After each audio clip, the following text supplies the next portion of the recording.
Ассалаумағалейкум, құрметті достар. Ерлан Ғабатай YouTube арнасы. Оразаларыңыз қабыл болсын. 12 айының сұлтаны болған Рамазан айы қабыл болсын. Осы Рамазан айын барша мұсылмандар қауымы асыға күтеді.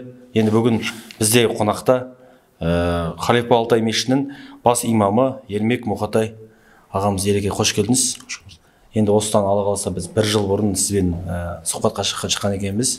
Алланың қалауымен тағы да осы ораза кезінде сізбен осыны жүз жолығуды Алла нәсіп қылған екен. Енді бүгінгі тақырып енді ораза туралы. Рамазан айында біз сұхбатты алмай тұрып осы ютубта, осы инстаграмда, басқа да желілерге қойдық. Оразаға байланысты қандай сұрақтарым бар, бізге айтыңыздар, біз міндетті түрде сол сұраққа жауап алатын боламыз деп. Енді алғашқы өзіңіз ораза туралы айтып өтсеңіз, оразаның сауабы қандай болады жалпы? Енді біз Рамазан деген кезде әлбетте баршамыздың ұстаған оразаларымыз, жамағатымыздың, халқымыздың ұстаған оразасы қабыл болсын. Алла Тағала дуа тілектерін қабыл етсін, оқылып жатқан тарауих намаздары, беріліп жатқан пітір садақалар қабыл болсын дейміз. Алла Тағала сол жасалған ғибадаттардың нәтижесінде, сол садақалардың нәтижесінде еліміз аман, жұртымыз тыныш болып, өніп өсіп көктеп, батаменен елге көреді, жаңбырменен жерге көреді дейді бабаларымыз. Сол дуа тілектердің негізінде иншалла мемлекетімізде, елімізде жасарып, жаңарып, бұдан да үлкен жетістіктерге жете берсін деп Құдай Тағаладан тілейміз соны.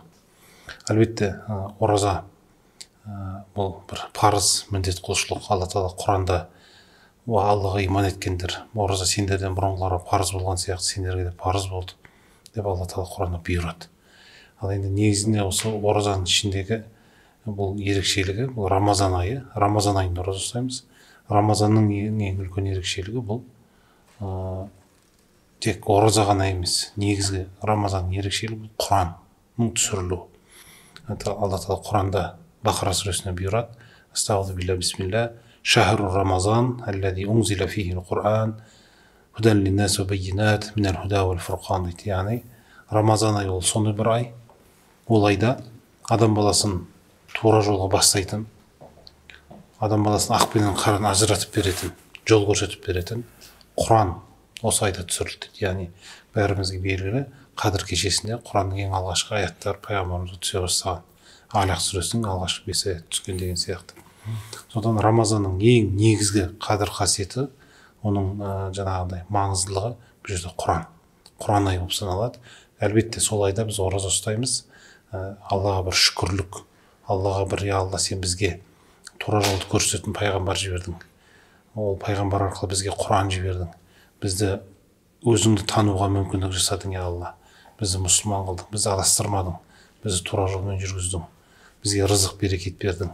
Біздерге ненің адал, ненің арам екендігін, біздерге бағыт бағдар көрсеттің, я Алла деп, Аллаға бір шүкірлік, Аллаға бір разылығымызды көрсету, кішіпейілдігімізді көрсету, өзіміздің құл екендігімізді, Алланың алдында әлсіз екендігімізді, Құдай Тағаланың құдірет күшін сезіну үшін мақсатында бір ораза ұсталынады. Негізі оразадағы мақсат сол. Көбісінде оразаны кейде диета үшін ұстаймыз, арықтаймыз, бүйтеміз дейді. Оның пайдасы әлбетте денсаулыққа да басқа да бар, бірақ негізіндегі түптеп келген кезде оның астарлы рухани мағынасы бұл адам баласының Алла менен құлдың арасындағы рухани бір, Алла құлдың тәкаппарлықтан бас тартып, нәпсіқұмарлықтан бас тартып, жаңағындай ораза деген сөз тек қана асқазанменен ұсталынатын бір ғибадат емес. Ораза ол ауыздың оразасы, тілдің оразасы, көздің оразасы, қол аяқтың оразасы, ой пікірдің оразасы. Яғни адам тамақтан жеп ішуден тыйылған сияқты, адам лас сөздерден, жаман қылықтардан, жаңағыдай теріс әдеттерден, кері пікірлерден, болмайтын, қажет емес мәлаяғни бос әрекеттерден тыйылу, қолын тыю, сөзін тыю, тілін тыю, ойын дұрыс бағыттап, жаман нәрселерден, жаман ойлардан ойын тыю, негізгі ораза осы. Осыларды тыю арқылы адам жан дүниесін бір реттілікке, бір рухани кемелділікке, рухани тепе-теңдікке жан дүниесін реттеп әкеліп, Құдайды танып, Алланың алдында бойсынып, я Алла, сен менің жаратушымсың, мен сенің бір құлыңмын деп Құдай Тағаланың арасында, жаратушының арасында, екеуінің арасында тылсым бір жаңа перделердің ашылуы арқылы, ғайып перделердің, рухани бір перделердің, көзге көрінбейтін тылсым дүниелердің ашылуы арқылы құл менен адамның арасындағы, жаратушы менен құлдың арасындағы, жаратушы Алла менен адамның арасындағы бір байланыстың, рухани байланыстың болатын бір кезеңі. Себебі пайғамбарымыз айтады, ораза ұстаған адамның үндемеуі тәсбих дейді, ұйықтауының өзі ғибадат дейді. Яғни адам Құдайға қай уақытта ең жақын уақыты, ол ғибадат уақытысы. Алланы қай уақыттан мадақтайды, тәсбих тартып мадақтаймыз жаңа жерде. Ал енді үндемеуінің өзіне тәсбих жазатын, тәсбихтің сауабындай сауап берілетін болса, тәсбихат жасағандай бір ғибадат орындаса, ұйқының өзі ғибадатпенен теңеліп тұратын болса, ондай болатын болса, ораза ұстағанның ерекшелігі ол сондай, құлдың бір қадам болса да, бір қарыс болса да, бір сүйем болса да, жаңағы Алла менен екеуінің арасындағы рухани бір байланыстың басталуының бір кезеңі. Бұл ораза ұстаған азаматтар осын жақсы түсіну керек. Ең басты мәселе осы. Ораза ұстадың ба, тек қана жаңағы асқазаныңмен ұстамайсың. Оразаны тілмен де ұстайсың, оймен де ұстайсың, көзбен де, ауызбен де, жаңағы бүткіл дене мүшелеріңмен, жан дүниеңмен әуелі күмән ойлау, қызғаныш деген, көре алмау, іштарлық қылу деген мәселелер бар. Адамның ішінде рухани аурулар. Осыларды ораза кезінде емдеп, жазу, жаңағыдай тазалану, осылардан арадағы жаңағы бір пенденің өзінің пенде екендігін сезіну, өзінің қаншалықты әлсіз екендігін сезіну, және сөйтіп отырып өзінің рухани деңгейінің Аллаға жаңа жерде дұғасының қабыл болатындығына сеніп, пайғамбарымыз айтады, мен саума рамазан иманан вахтисабан ғуфира лаху ма тақаддама мин замбихи, кім жаңағы сеніп сауабын Алладан күтіп Рамазан айында ораза ұстайтын болса, ол адам өткен кеткен күнәлар кешіріледі дейді. Адам тазарады, адам жақсылыққа, игілікке бастайды. Бірақ сену керек. Адам өзгеріске бастау керек. Рамазан бір Құран айы, Рамазан бір тура жолға бастайтын ай, Рамазан бір ораза айы, Рамазан адам баласының рухани тепе-теңдігін реттейтін бір ай. Рамазан жалпы адамның жан дүниесін, дене бітімін, ойын, онымен қоса денсаулығын да қоса бірге реттеп жөндейтін бір ғибадат. Пайғамбарымыз айтады, негізінен бұл жерде қарасаңыз, адам иман мәселесі, Құдайға қаншалықты сенесің сен, Аллаға қаншалықты махаббатың бар, ғашықсың, Құдай тағаланы қаншалықты сен сезінесің, Құдай тағаламен сен қаншалықты деңгейде диалог құра аласың Алламенен. Осы мәселеде сенің жүрегің қаншалықты жұмыс жасайды. Осы жерде жүрегің мықты болып, Алламенен диалогты дұрыс құрып, соны дұрыс сезіне білетін болса, жүрек дұрыс соғатын болса, жүрекке дұрыс нұр құйылатын болса, онда жүрек дұрыс соға бастайды. Жүректің қазір көп адамдардың жүрегі ауырады. Неге? Өйткені жүрек рухани, нұрани бір үлкен трансформаторға қосылмайды да. Намаз жоқ, ораза жоқ, ғибадат жоқ. Бүткіл мәселені тек қана кредитке, ақшаға, дүниеге, нәпсіқұмарлыққа байлап тастаған. Осыларменен жүрсем бір жан ләззатын аламын дейді, бірақ ол жәннат ләззаты емес, ол тән ләззаты. Тән ләззатын алады да, сол ойлайды бір рахаттаным дейді, бірақ негізінде аржанда рух аш екендігін аңғармайды да, содан кейін түрлі қиыншылықтарға ұшырап жатады.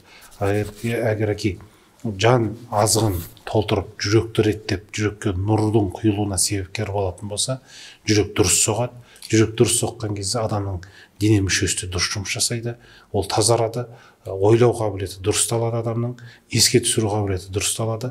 Жалпы адам кемел дұрыс адам болып рухани тепе-теңдік келген кезде адамның жұмыс шаруасы да, басқа іс-әрекеттерді, амал қарекеттердің бәрі реттеліп жөнделе бастайды. Яғни Алла Тағала Құранда айтады, «Әлә бизикриллахи татмаиннул қулуб», біліңдер дейді. Жүректер Алланы еске алу арқылы ғана тыныштық табады дейді. Адамдарда қазір қоғамдағы ең үлкен проблема жүректің тыныштығын таба алмай жүр. Жүректің тыныштығы болмағандықтан адамдар не істейді? Бақырып, айғайлауық болады. Көшеге шыққысы келіп тұрады жаңағындай бір неге ұрысқа, керіске, ызақорлыққа, неге? Өйткені шайтан соған итермелеп тұрады. Ар жағында сабыр жоқ, ар жағында ыза, ренжіш, өкпе, көре алмау, қызғаныш, шақтық деген сияқты түрлі әрекеттер болады. Егер ол адам жүрегіне нұр құйылып, ол адам Алламенен достасып, Алламенен дос болып, Алламенен рухани бір байланыс жасап, диалог құра білетін болса, онда ол адам жүрегіне нұр құйылады, ол адам жүрегі тыныштық табады, ол адам сабырға келеді, ол адамның бойындағы лас нәрселердің бәрі жоғалып кетеді да адам рухани кемелденіп бір жақсы тақуа, Алланың сүйікті құлы және адам баласының ішінде де бір сыйлы өзі бір орнын табады да әлгісі. Сондықтан оразаның ең үлкен қасиеті, ерекшелігі де бұл адам баласын рухани әлемін тепе-теңдікке әкеліп, адам баласын тәрбиелеу. Жақсы, керемет жауап бердіңіз. Толыққанды ораза туралы бүкіл ақпаратты біз алдық. Көп рахмет. Енді жалпы ораза, Рамазан айы жалпы неше жастан басталады негізі? Қыз балаға, ұл балаға неше жастан парыз болып саналады? Енді ол жалпы дініміз айтады 9 жас пен 13 жастың аралығы. 9 жас қыз балалардың 9 жастан бастайды да 12-13 жас ұл балалар жаңағы 13, 14, 15 жасқа дейін созылып кетеді арасы. Бұл біздің біздің жер қыртысы дейміз ғой, тұрған жеріміз. Мысалы мына мұсылман араб мемлекеттері ыстық болғаннан кейін климатты жағдайына ол жерде адамдардың физиологиялық жағынан мысалы тез жетіледі. Ал бізде бар сәл кішкене кейінірек жетіледі мысалы. Сол сияқты салқын жақтар болғаннан кейін. Сол сияқты жаңағыдай өзінің бір ерекшеліктері бар.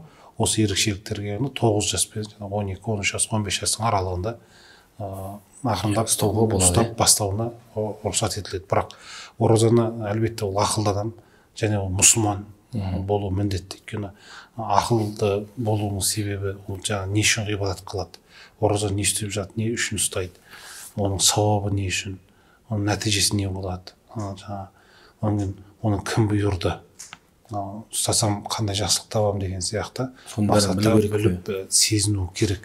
Құран шейін ораза ұстаған осы екен деп таңнан кешке аш жүре бергеннен түк пайдасы жоқ жаңа. Ал оразаны қандай адамдарға ұстауға болмайды?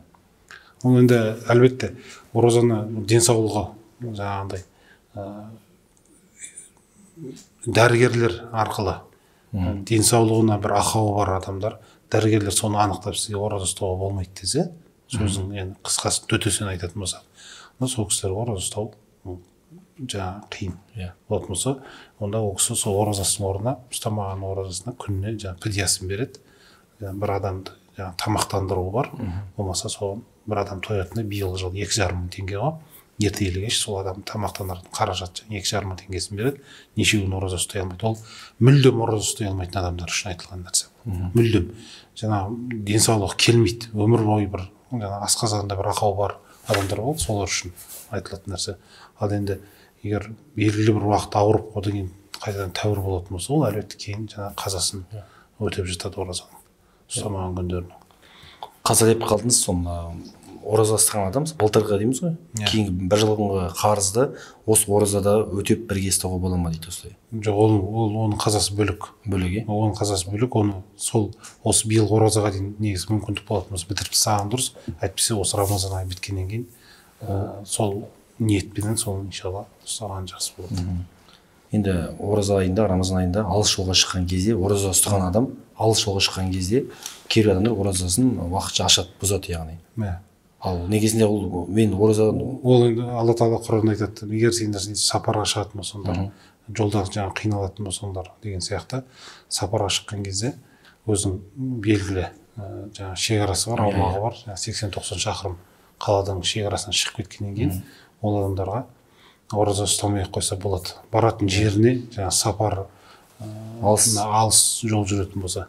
Енді қазіргі таңда көбінде көлікпен барады, пойызбен барады, болмаса ұшақпен барады, жылдан барады, ораза ұстап, сондай бір қатты қиналмайды. Сондықтан адамдар көп жағдайда ұстап жатады. Ұстаймын десе, ол адамға бір шектеу жоқ. Егер жоқ, мен сонда да жеңілдікті пайдаланамын дейтін болса, онда өзі оразасын қайтып келгеннен кейін қазасын ұстамаған күндерін жалғастырып жатады. Ұстап Рамазан біткеннен кейін. Сол ораза ұстаған адамға тарауық намаз оқу міндетті ме, парыз ба негізінде? Тарауық намаз сүннет амал. Егер тарауық келіп оқитын болса, әлбетте сауабы бар. Ол да жаңағы өзінің рухани әлемінің кемелденуіне, тепе-теңдігіне, жан дүниесінің тазаруына, жақсылыққа жетуіне үлкен бір жол. Сүннет бір амал, пайғамбарымыз орындаған. Бірақ парыз емес. Жоқ, мен тарауық оқымаймын десе, онда оған ешкім өз еркінде. Ал әйел адамдарға тараух намазы Ол да сол. Ол да солай, бірдей, Иә, бірдей. енді ораза кезінде Мына енді қазір пандемиялық жағдайда мысалы әйел адамдар мешітке келмей үйлерінде оқыса абзал. Өйткені жалпы үйінде оқыған абзал ғой әйел адам. иә Ары бері жүрмей үйінде өзінің үйінің ішінде бөлмесінде жаңағы ғибадатын орындаған тағы абзалырақ болады. енді сол мынау ораза кезінде жалпы жиын той дейміз мерекеліктерге сол жерге оразадан баруға қалай бола ма негізінде? Енді біреу шақырып жатса, бұл әдеп қой, бұл тәрбие тәрбие. Егер адам өз досы, ағайыны, туысы мысалы сол уақытта барып қалсын болса, бұл парыз ораза болып болса, оны бұза алмайды. Бірақ барып құттықтауын айтып, егер жаңағы кісілер ренжімейтін болса, рұқсатын сұрап, аузын бері кет деп жағдайын айтып, өзі кетіп қалдыма болады. Егер ондай болмаса, енді қарап отырады тамақтың бәрін, өзін шыдайтын болса. Ал егер нәпіл ораза болатын болса, әдетте онда ол оразасын сол жерде бұзып, елмен қатар отырып шайын ішіп, тамағын жеп, кейін сол бұзған оразаның қазасын өтейді. Нәпілді ел отырған кезде елмен бірге жаңағындай тамағын ішіп, пайғамбарымыздың уақытысында сондай жағдайлар болған, рұқсат етілген. Сол себептен нәпіл оразаны ғана. Нәпіл ораза кезінде. Тек қана нәпіл оразаны. Ал фарыз болса, яғни ораза немесе өзі уәжіп қылып, өзі қазасын өтеп жүрген болса, мысалға, онда ол оразаларды ол жерде бұза алмайды. Тек сөздің рұқсатын сұрап, қайтып кеткен абзалдау да, егер жоқ, қоя бер, болмайды деп рұқсат бермей жатса, онда отырады да. Жақсы. Енді ораза ұстап жүрген адам, мысалға бір алғашқы 10 күнде, 15 күнде ораза ұстайды. Одан кейін бір жалпы ораза ұстап жүрген адамдарға қай кезде оразаны бұзуға болады? Мүлдем бұзуға. Мысалы, келіп айтады, мен осындай бір жағдай болды, бір жағдайға байланысты оразаны бұздым дейді. Ол сол дұрыс па негізінде? Жоқ, негізі бір денсаулығына немесе жолға шығу, немесе ауырып қалып, немесе жолға шығу, немесе қандай да бір мәселе қиыншылық туындап, ораза ұстай алмайтын деңгейде ғана болмаса, оразасын қалған уақытта бұза алмайды. Оразаны бастан аяқ ұстайды. Ораза бұзғаннан кейін жалпы қаншалықты несі бар оның? Күнәсі? Ол енді кафараты бар, оның кейін оразасын арнайы егер әдейілеп отырып бұзатын болса, ол кейін сол жаңағы 60 күн жазасы бар, кафараты бар, сол кафаратын кейін өтеу керек болады. 30 күн, 60 күн әдейі бұзған болатын болса, кафаратын кешірім сұрап, Алладан тәубасын жасап, сол кафаратын орындайды. Біз енді көрермендер тарапынан сұрақтарымыз бар. Осы ораза ұстаған кезде, ауызашар кезде, яғни жігіттер жағынан қойылған сұрақ, темекі шегу бола ма деген ораза кезінде? Ауыз ашқаннан кейін. Темекі мүлдем болмайды ғой.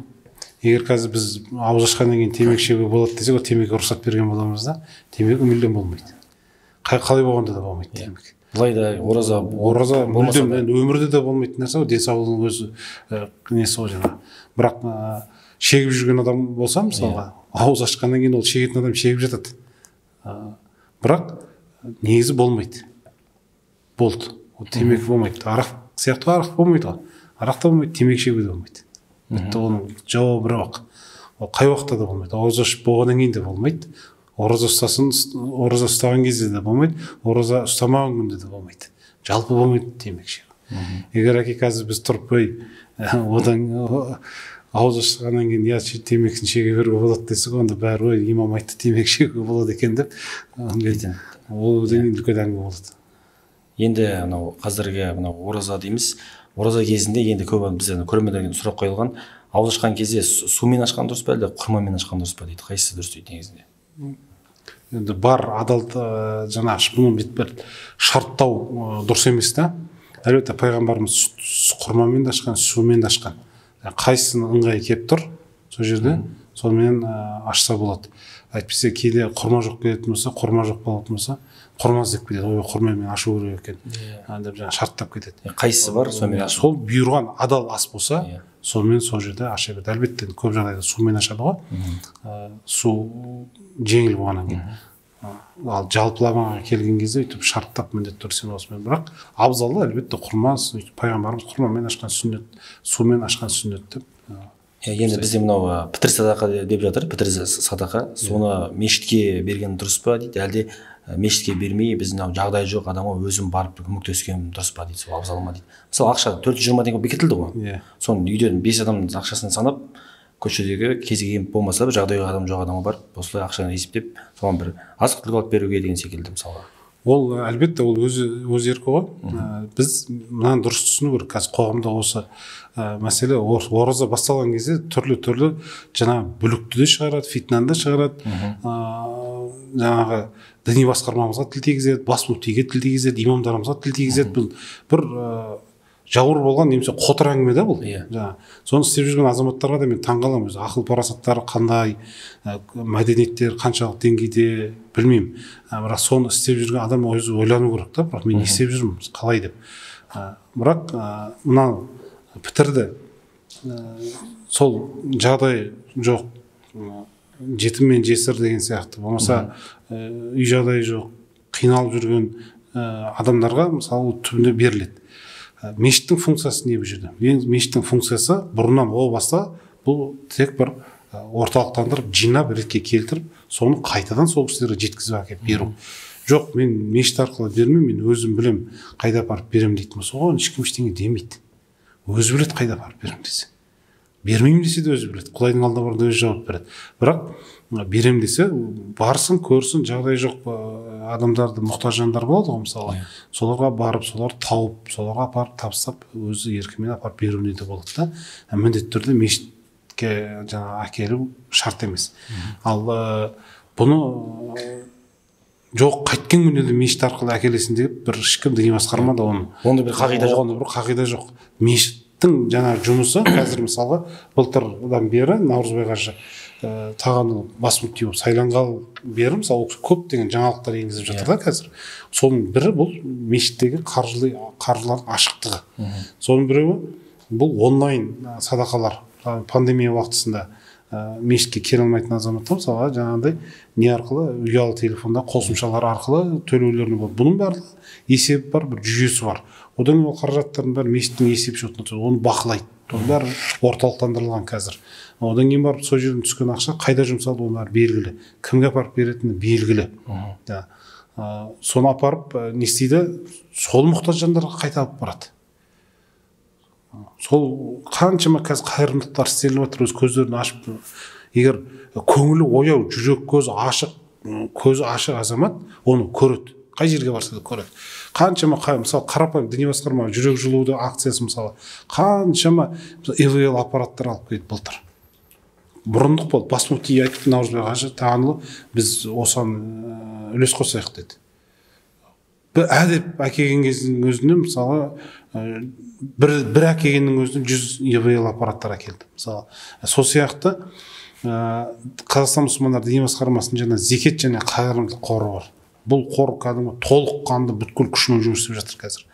Бүткіл облыстарда өзінің несі бар, өкілдігі бар, бөлімшелері бар. Сол бөлімшелері арқылы жасалған жұмыс қыруар. Енді бұның барлығын көрмейді, отырып жаңағындай әңгіме шығарады. Бұл адамның таяздығы. Бұл нәрсе, бұны отырып, ол нәрсені егер ол кісілер айтар едім, егер сондай бір керемет адам болатын болса, көргің келетін кесін, имамдармен бірге жүрсін, біз ашықпыз, білсін, тыныстасын, мешіттің тынысымен, ауасымен тыныстасын. Сол кезде бәлкім мешіттің ішіндегі дұрыс, позитив атмосфераны бойына сіңірген кезде мүмкін ойы да өзгеретін шығар, түсінетін шығар, көретін шығар. Әйтпесе отырып екіде бір қайта ұят нәрсе да. Жақсы. Енді мынау сәресі дейміз, сәресін уақытылы ішу, уақытылы кешкі ауызашарды уақытында ашу, сол қаншалықты негізінде сол жағын айтып өтсеңіз, мысалы кешік мысалға ашуға бола ма ауызашарды? Одан кейін аузын жапқан кезде мысалға сәресіне жетпей жатып ертерек жауып ұйықтауға бола ма? Енді ол бар ғой, бірақ жаңа пайғамбарымыз сәресте берекет бар дейді. Мүмкін болатын болса ұйықтап тұрғаннан кейін сәресін ішіп, ары қарай жаңа таң намазды оқып алып демалуына оның рұқсат ешқандай бір кедергі жоқ. Енді кейде адам өз болады күндіз қарып ашпайды. Денсаулығыма бір зияны жоқ дейтін болса, ішпеймін десе ол өз еркі. Өз еркі, бірақ таң намазына бәрі тұру керек болады. Таң намазын тұрып, ары қарай демалып жата береді. Оны бірақ жаңағы сәресіне ішкен абзал. болмаса бір су болса да ішіп сол жерде нәпсін де ақысын беру керек. Ол өзінің денсаулығына да керек нәрсе. Ал кешкі тұрым ауыз ашатын уақытта ауыз ашуды уақытта кешіктіріп кейбіреулер жаңағы ол тақуалық ұстауға көбірек шыдасам олай болмайды. Алла тағала бір белгілі уақыт беріп отыр, сондықтан адам өз өзіне зиян жасамау керек. Ауыз ашатын уақыт болды ма, сол уақытысында дәл кезінде дер кезінде ашқан абзал. Сәресінде дер уақытысында жапқан абзал. Одан кейін жаңағы 10 минут деп кестеде көрсетіледі ғой, ертерек 10 минут, ол жаңағы адам ертерек дайындалып тісін жуады, бет-қолын жуады деген сияқты ауыз бекітуге дайындық. Содан кейін барып азан айтылады, уақытын таң намаз уақытысы кіреді, ары оразасы бекітіліп жүріп кетеді жаңағыдай. Жақсы, енді қазіргі таңдағы өзекті мәселенің бірі, ораза кезінде ораза ұстап жүрген адам егер вакцина салдырса, оның оразасы бұзыла ма? Жоқ, бұзылмайды. Биыл білесіз болса вакцинаның әңгімесі өте көп көтерілді. Жалпы вакцинаның өзіне келетін болсақ, бұған да осы ақылы бар парасатты азамдар бұны жақсы түсіну керек. Вакцина ол кеше ғана немесе бүгін ғана ойлап табылған бір нәрсе емес. Вакцина бұрыннан, атам заманнан бар. Адам баласының денсаулығына керек. Қазір тарих бойынша да медицина ғылымдарды бәрі зерттеп осыны бәрі түсіндіріп жатыр ғой. Ал енді жалпы вакцинаның өзі дінге, шариғатқа қайшы емес. Бұған қатысты Қазақстан мұсылман діни басқармасының ғұламалар кеңесінің айтқан мәлімдемесі де бар, фатуасы да бар. Оған не жоқ, кедергі жоқ. Енді дәл ораза кезінде вакцина салуға бола ма дегенде, бұған да бұның да рұқсаты бар, бұның да мәлімдемесі бар. Өйткені вакцина ол жаңа адам бұлшық етіне салынады. Адамға бір дәрумен ретінде емес, ол жаңағыдай оның ішіндегі вакцинаның ішіндегі бар нәрсе ол енді нақты мен қазір ғылыми тілмен, медицина тілмен жеткізіп айта алмаймын да, бірақ ол бәрібір жаңа адамның қорек беретін, қарын тойғызатын нәрсе емес та, витамин емес мысалға. Сол себептен оған да бір кедергі жоқ. Демек, ораза ұстаған кезде вакцина салсақ, ораза бұзылмайды. Ораза бұзылмайды. Екінші жағынан Алла тағала Құран айтады, өз-өздеріңді дейді, жаңағы қауіпті жағдайға тастамаңдар дейді. Адам өзін қауіпті жағдайға тастамау керек. Қазір уақытта ертерек ол дер кезінде вакцина алу керек. Қазір біз осы мешіттің өзінде вакцина пунктін, орталығын ашып отырмыз. Осы жерден келіп жамағат болсын, кім болса келсін, келіп вакцина салдырып алулар мүмкін болады. Көбісі қорқады, біз 10 күннен асып кетті міне. Бәріміз вакцина салдық, имамдарымыз да вакцина салдырды. Ешқайсымыздың аузымыз қисайып, қолымыз қалтырап қалған жоқ, Құдай сақтасын. Аман есенбіз. Екіншісіне қазір дайындалып отырмыз, Алла бұйырса, екіншісінде салдырамыз. Қанша сонда вакцина салдыру керек сонда адамға? Енді медицина айтып отыр, 2 рет саласың деп отыр.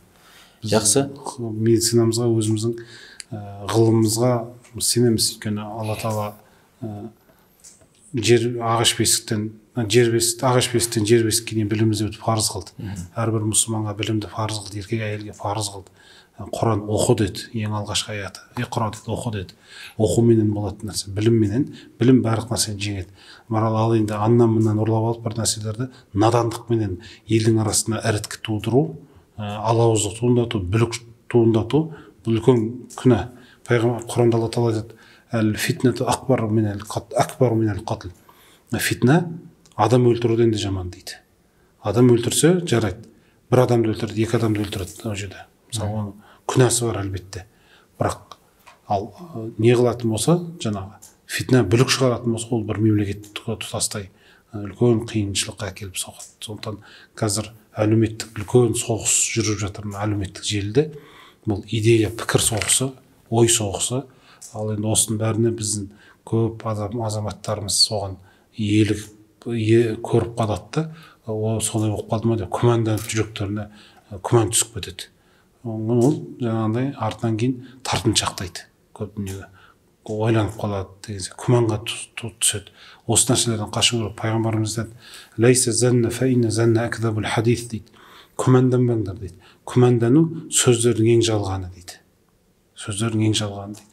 Сондықтан бір адам сендерге бір ақпарат алып келетін болса дейді, ол ақпаратты бір пасық адам дейді, ақпарат әкелсе, ол ақпаратты тексеріңдер дейді. Одан кейін барып оған сеніңдер. ойланыңдар дейді. Әйтпесе біз қоғамда қазір неше түрлі сағат сайын, минут сайын жаңағы интернет желісінде, әлеуметтік желіде, WhatsApp арқылы түрлі ақпараттар келіп жатады. Қайсысы дұрыс, қайсысы бұрыс, бәрі шеттеріне ғылым. Қадір түні Рамазанның соңғы 10 күнінің ішінде іздеңдер дейді, қараңдар дейді. Соның ішінде біреуі Қадір түні дейді. Бірақ негізі өзіне пайғамбарымызға Құранның ең алғашқы түскен түні бұл Қадір кешесі Рамазан айының 27-ші кешесі. Яғни бұл 8-нен 9-на қараған түн. Алла тағала Құранда жаңағы пайғамбарымызға түскен аятта айтады, Қадір түні, сен ол Қадір түнінің не екенін білесің бе дейді. Ол Қадір түні 1000 айдан артық дейді. Ол түні дейді көктен періштелер түседі дейді. Адам баласының осы жер бетіне жұмыс шаруалар бітіру үшін жаңағы періштелер түседі, періштелермен бірге рух түседі, Жәбірайыл түседі дейді. Одан кейін жаңағы олардың сәлемі таң атқанға дейін жалғасады дейді. Олардың сәлам фажр таң атқанға дейін сәлем жалғасады дейді. Демек, сол түнде үлкен бір құбылыс болады. Сол құбылыста адам баласы әлбетте дұғасын, ғибадатын жасап, адам баласына жаңа бір бастау, жаңа бір жаңару, жаңа бір жол ашу, жаңа бір рухани есіктерді ашу, сырлары ашыла бастайды. Осы түні соның қадір қасиетін біліп түсінгеніміз абзал. Өйткені бір түні 1000 айдан артық. Сондай сауап үлкен. Бұның ең маңыздысы бұл жерде сол Құранның сол түні түсірілуі. Адам баласына жаңағы о баста айттық Бақара сүресінде шахру рамазан аллази унзила фихил Құран худал линнас ва баййинатун минал худа вал фурқан. Рамазан айы ол сондай бір ай. Ол айда адам баласын тура жолға бастайтын, адамдарға ақ пен қараны ажыратып беретін Құран осы айда түсірілді дейді. Рамазанда түсірілді. Сол Қадір кешесінде түсіріліп отыр. Содан Құран болғаннан кейін, Алланың кәламы түсірілгеннен кейін, Алламенен тікелей сөйлестіретінде, бүткіл сырдың есігін ашатында, ғаламның тілмашы да, адамның жүрегінің рухани әлемінің архиві де осы Құран. Сондықтан біз Құранға жүгінуіміз керек. Яғни Қадір түні деген кезде түн маңызды, несімен маңызды? Құранның түсірілімі маңызды. Ондықтан біз Құранменен көбірек шұғылдануымыз керек, оқуымыз керек. Құранда Алла тағала бізге не айтты? Кезінде Уинстон Черчилль, Британияның премьер-министрі, мұсылмандарды қалай жеңеміз деген кезде деп үлкен парламентте дау болып жатқан кезде ана кісі парламентке барып айтады дейді, қойнынан кішкентай Құранды алып шығып, біз мұсылманның қолында мына кітапты алған кезде біз мұсылмандарды жеңеміз дейді. Біздің қазір қолымыздан Құранды алды, біздің қолымыздан қазір ұялы телефонды беріп тастады, басқа нәрселер, телевизор, жаңағындай мәлаяғаны керек емес бос нәрселермен шұғылдандырып қойды бізді. Біз егер шын мәнінде Құранменен, ғылымменен шұғылданатын болсақ, онда мұсылмандар қайтадан көтеріліп, бұрынғы ренессанс деңгейіне келіп, қайтадан біздерге қазір Ұлықбектер, біздерге қайтадан жаңағы Хорезмилер, Аль-Джебрилер, Ибн Халдундар, Әл-Фарабилер, Отыралилер, Игүнекилер, Таразилер, Түркістанилер біздерге қайтадан керек болады. Не қай уақытта олар осы ғылымменен шұғылданған кезде. Қазір Құран десе, дін, ислам десе бәрі шошиды, бірақ бүткіл әлемдегі ғылымның негізі осы Құранда тұрғанын көбісі ұмытып кетеді. Медицинаның өзі Ибн Синадан тараған. Ибн Синаның өзі ол бүткіл ғылымның бәрі Құраннан алған. Геометриялық есептер, химиялық есептер, математикалық есептердің барлығы Құраннан алынғандығын көбісі ұмытып кетеді. Қазір Европа айтады, біз мұсылмандарға қарыздармыз дейді. Неге?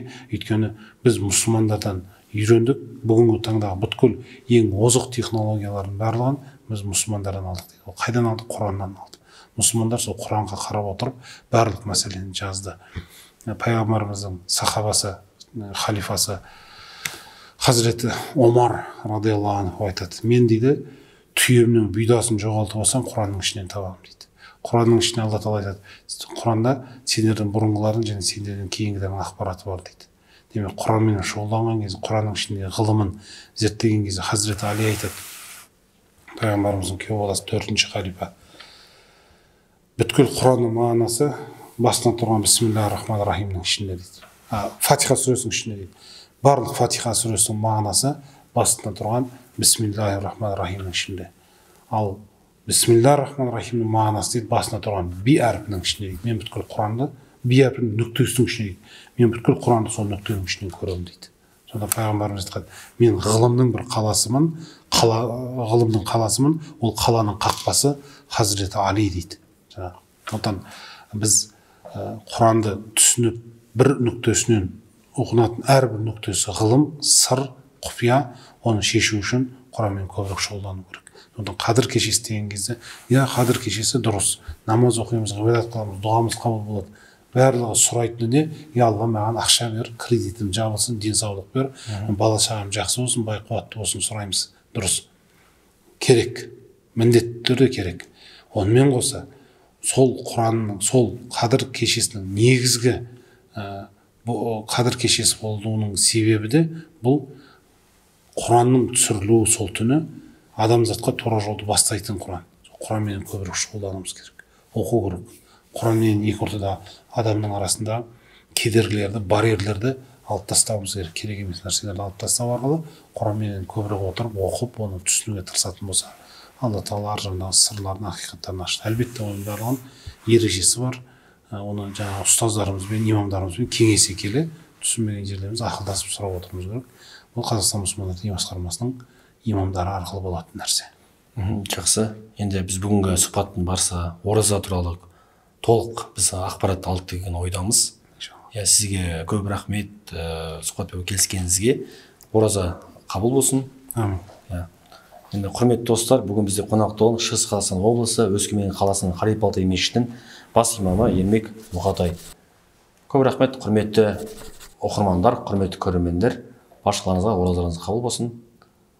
Мына баршаларыңызға.